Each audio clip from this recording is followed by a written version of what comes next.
welcome to the Centre. I'm Kim Forrester. Now today I'm with Laura Naomi. Now she's a contemporary shaman based here in Sydney. She's going to share some of the secrets of shamanism, energy healing and space clearing with us today. Now a lot of us have heard about shamanic journeying, but what exactly is it? Shamanic journeying is quite an old way of inner consultation. There's always a reason for it, and it can happen in healing. There's usually a specific outcome or a specific thing in mind.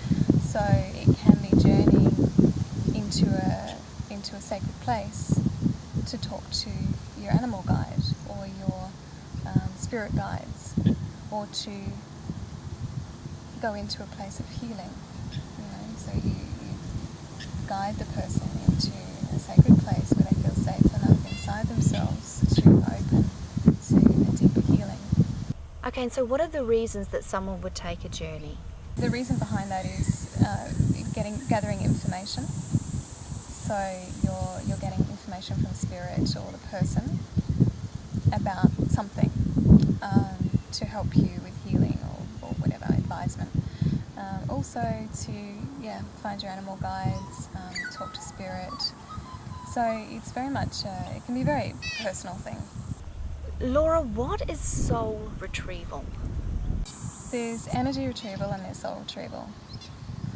What happens is that a lot of people go through life with traumatic experiences. It can be abuse, it can be a loss of a relationship, it can be the loss of a loved one, it can be addiction, it can be all sorts of different things that people experience in their lives.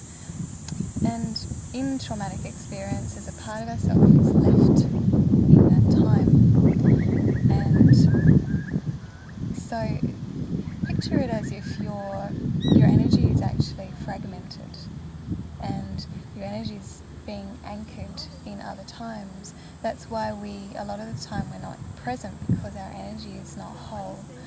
So do we know if we've lost a part of our soul? How would it affect us? The common symptoms of soul loss are depression, addiction. You feel like you don't quite belong, or there's something missing inside yourself. I mean, we all feel that sometimes, but this is more so than others, and addiction is a big one.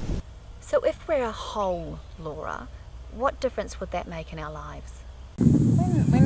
When people say they're spiritually whole, it's because every time there's an emotional reaction or some sort of reaction from a situation or a person, there's something to heal. It's an opportunity to heal.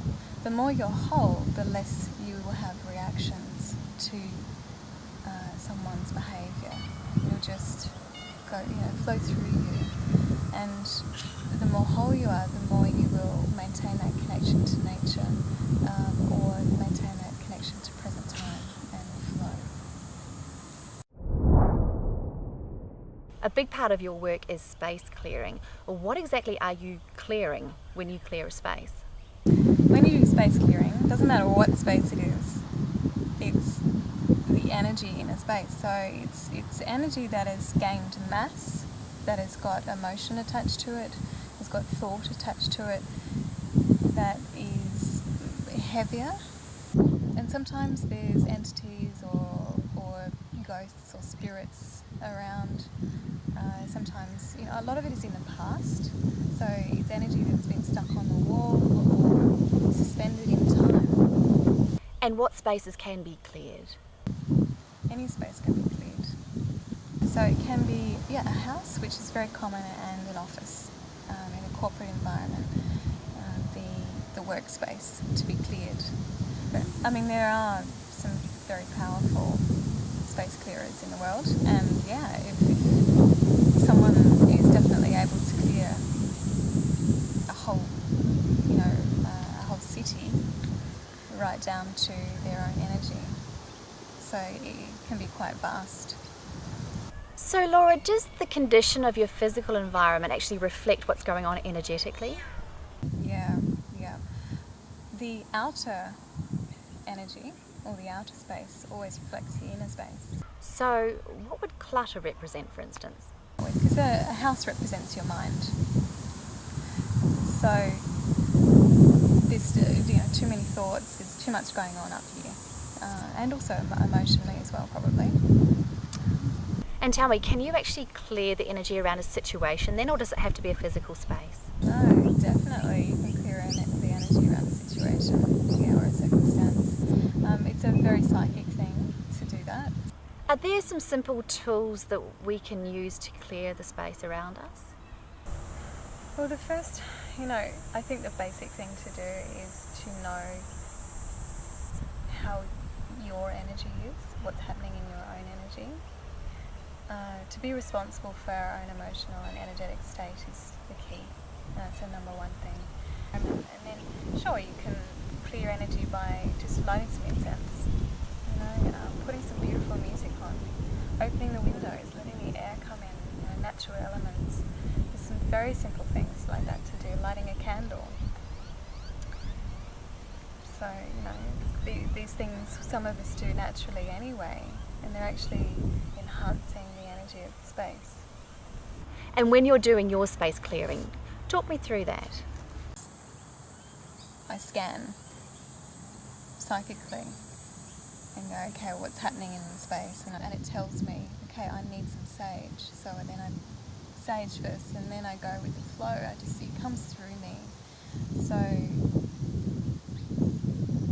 it could be a space clearing mist. It could be time. It needs time. So you sit for however long you need to.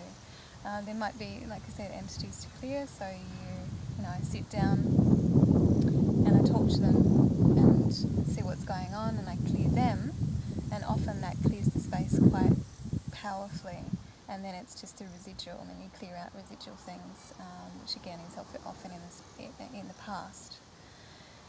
Sometimes it's just to light a candle, sometimes it entails some very strong smudging, so I get a smudge stick and I do a lot of smudging, a lot of smoke. If it's very heavy, or if there's some dark energy, it really needs a good cleansing.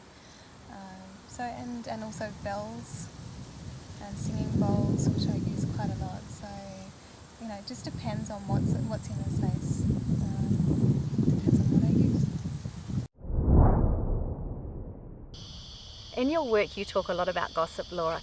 Can we actually be affected energetically by what other people say about us?